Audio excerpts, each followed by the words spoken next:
J'ai terminé d'extraire le code récurrent des différentes pages de mon site pour les placer dans des fichiers séparés que j'appelle à l'aide des includes.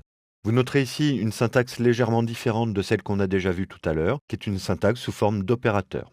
J'ai toujours mon fichier header.php, duquel j'ai préféré extraire le code du menu qui se trouve dans un nouvel include. Alors vous noterez ici que je n'ai pas précisé le répertoire de menu.php, dans la mesure où il est appelé depuis header.php, et donc ils sont sur le même répertoire. Ceci dit, vous noterez que si j'avais inclus donc le répertoire,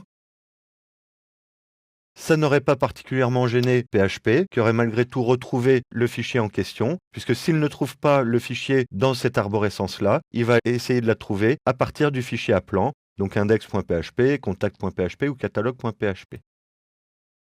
J'ai rajouté aussi un footer.php pour le pied de page, et j'en ai profité pour mettre à jour la date du copyright, en précisant la fonction date permettant de récupérer sous forme de chaîne une date formatée selon divers paramètres.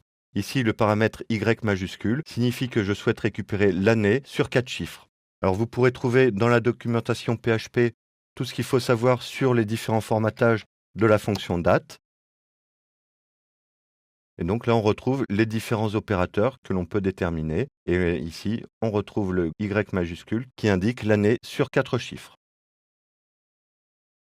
J'ai aussi ajouté un head.php qui va me permettre de récupérer donc l'intégralité de ma balise head. Alors ici, pour le moment, j'ai juste paramétré les différents scripts appelés, puisque les scripts ne sont pas les mêmes en fonction des différentes pages.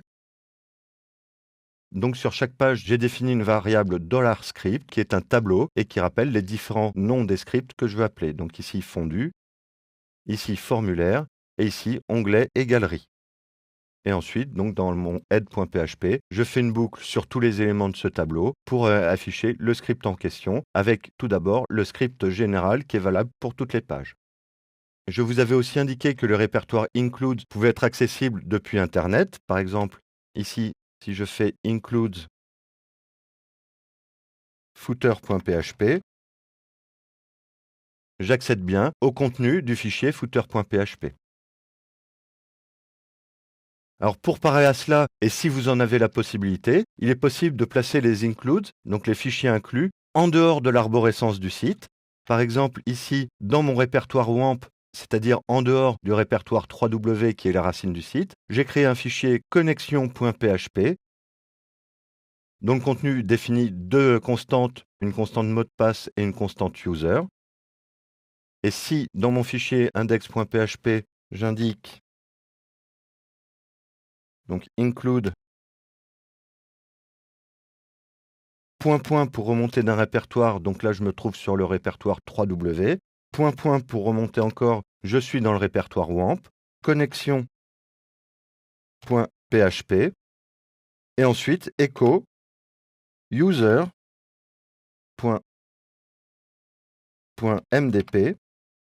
et si je regarde dans le navigateur ce que cela donne, j'ai bien ici mes informations qui sont affichées, donc le fichier a bien été inclus et été interprété par PHP. Ceci dit, j'ai aussi téléchargé ce fichier au niveau du site videotoubren.developer.com. Donc si je demande http://videotoubren.developer.com/test/connexion.php, et si je demande l'affichage dans le navigateur, j'obtiendrai une erreur qui me dit que je n'ai pas le droit d'appeler des fichiers qui sont extérieurs à mon site. Alors, ce comportement dépend du paramétrage de PHP. Donc, quand on retourne ici sur les informations du PHP Info, on voit une directive hello URL include qui est à off, et donc je n'ai pas le droit d'appeler des scripts extérieurs à mon serveur. Si elle était à on, j'en aurais tout à fait la possibilité.